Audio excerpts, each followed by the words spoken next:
Let's have a walk through at configuring a network security group.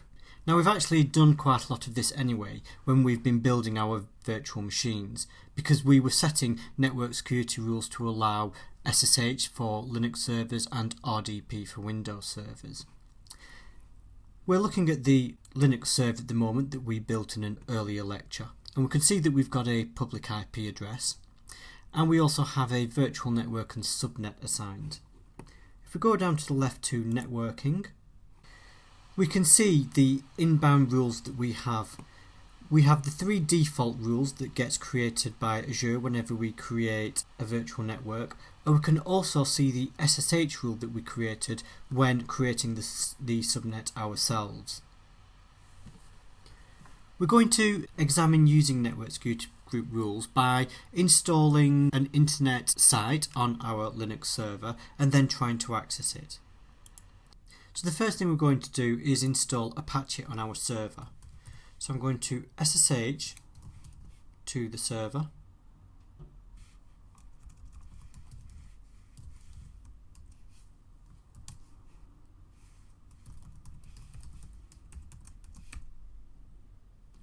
And then I'm going to install Apache.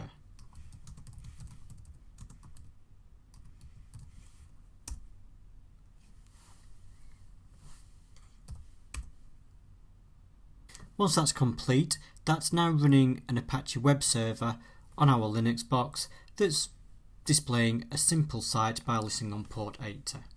The first thing I'm going to do is try to browse to that website on its IP address, and eventually it will time out and fail, and that's because we're not currently allowing HTTP through. So now we'll add an inbound rule. We'll set the source to any, the destination we will set to any, and we will set the port to 80. We'll set the priority at 110,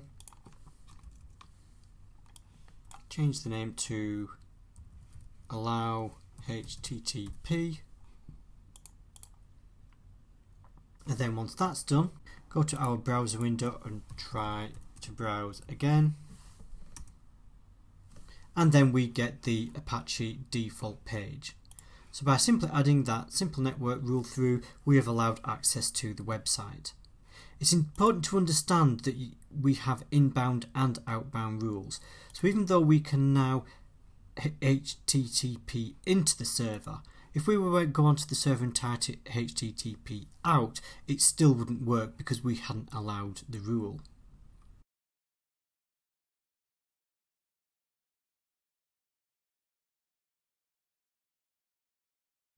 Let's have a walk through actually setting up peering. For this demonstration, we're actually going to do global peering. When we first went through the earlier lectures where we set our machines up, we set our network, our virtual networks and subnets and virtual machines all in the same location, UK South. And here we have my Windows server that I built, so it's running in UK South. It's on the Windows VNET, and it's got an IP address of 10.1.0.4. In order to simulate global peering, what I've actually done is moved my Linux VM into UK West, so a completely different region. There are different ways we can do this, but I'd simply destroyed the virtual machine and the virtual network and recreated them in the UK West location. However, the important point is we're in a different location, UK West. Our IP address is 10.0.0.4, which means they are on completely different subnets, and they're also in completely different VNETs, so this one is the VNET Linux. Again, as per one of the earlier lectures, I installed Apache on this, and using the public IP address, I've confirmed that I can access the web page. So that is just to prove that Apache is running. It proves that our network security groups are correct to allow all the traffic through. In fact, I've got port 80 and 443 allowed from anywhere into it. So now I'm going to log on directly to my Windows server, which is on this VNet. And just to confirm, we can see the IP address is 10.1.0.0.4. However, when I try to browse to the Apache server on the Apache website on the Linux server, which is on 10.0.0.4, which is the internal address, I can't actually reach that page.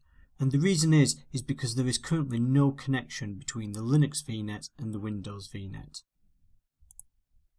So let's go ahead and create that connection now. I'm going to go into my virtual networks. I'm going to select my Linux network, and I'm going to go down to peerings. We currently have none, so let's go ahead and click Add and put some basic details in.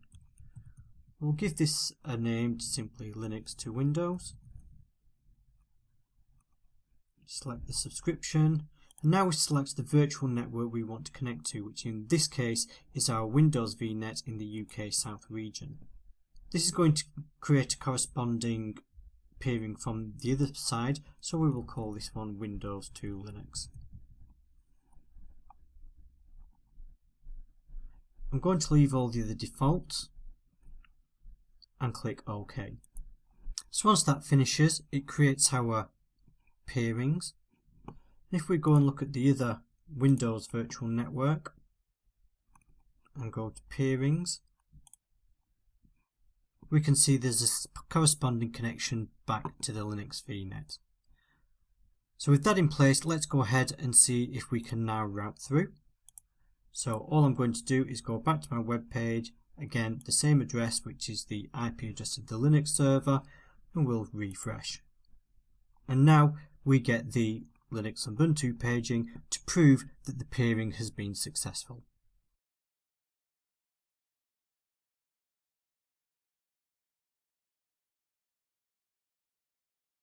It's important to understand network routing when using Azure.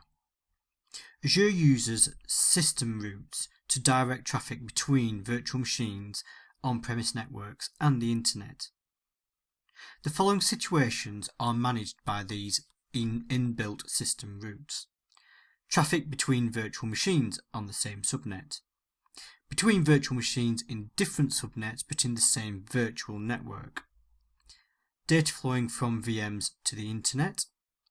Communication between virtual machines using VNET to VNET VPNs. And site-to-site and express route communication through VPN gateways. For example, consider this network with two subnets. Communication between the subnets and from the front end to the Internet are all managed by Azure using the default system routes. Information about the routes is recorded in a route table. A route table contains a set of rules called routes that specifies how packets should be routed from in a virtual network. Route tables are associated to subnets, and each packet leaving a subnet is handled based on the associated route table. Packets are matched to routes using the destination. The destination can be an IP address, a virtual network gateway, a virtual appliance, or the Internet. If a matching route can't be found, then the packet is simply dropped. So although Azure automatically handles all network traffic routing by default, sometimes there are times when you might want something different. A typical example might be when you have a virtual machine that performs a network function such as routing, firewalling, or WAN optimization. You may want certain traffic from one subnet to be directed to this virtual appliance. For example, you might place an appliance between subnets or a subnet and the Internet, as in this case. In these situations, you can configure user-defined routes. User-defined routes control network traffic by defining routes that specify the next hop in the traffic flow. Each route table can be associated to multiple subnets, but a subnet can only be associated to a single route table. There are no additional charges for creating route tables in Microsoft Azure. Let's have a look at a specific example where we might have a virtual network that includes three subnets, a private subnet, a DMZ, and a public subnet. In the DMZ subnet, there is a network virtual appliance. We want to ensure that all traffic from the public Internet goes through the virtual appliance to the private subnet. In order to implement this scenario, we would do this by creating a route table, then we will create a route, and then finally we would associate that route to the subnet. We'll walk through the example in a minute, but before we do, it's important to understand something about routing algorithms. In the preceding example, the routing was fairly straightforward, but what if a destination address matches two routes in a routing table? Azure actually sorts this out in two ways. One of them is called longest prefix match, and the other is route priorities. So let's take an example. If we had an address that was 10.0.0.5 and there were two routes, one that specified a /24 address prefix while another specified /16 address prefix, Azure would select the route using the longest prefix match algorithm. In this case, the longest match is 24, therefore it would use the next hop as the internet as the next hop type. Cases where the address prefixes might actually be the same. In this case, Azure selects the route type based on the following priority: user-defined first, then BGP routes, and then system routes. So for example, again with the address 10.0.0.5, Azure would select the route with the user source because user-defined routes are higher priority than the system default ones. Okay, let's have a walkthrough and see how we actually go about creating our own user-defined routes.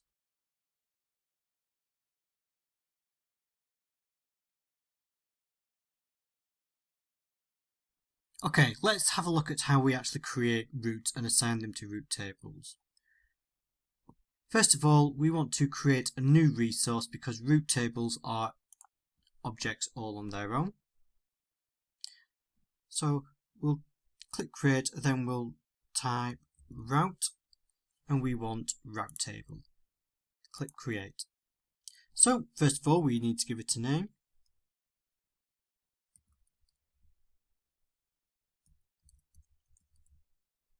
And we need to give it a resource group. I haven't created one yet for it, so we'll click create new, and I'll call this RSG user defined routes. Finally, we tell it the location where we want the route table to exist. The final option is this virtual network gateway route propagation. So this is a standard routing protocol commonly used on the internet to exchange routing and reachability information between two or more networks. Routes are automatically added to the route table of all subnets with BGP propagation enabled. In many situations, this is what we want, hence why it is enabled by default. Happy with all the options, click create. Once we've created the route table, open it up, and the first thing we want to do is go ahead and add a route of our own. So click routes and go to add. Give the route a name.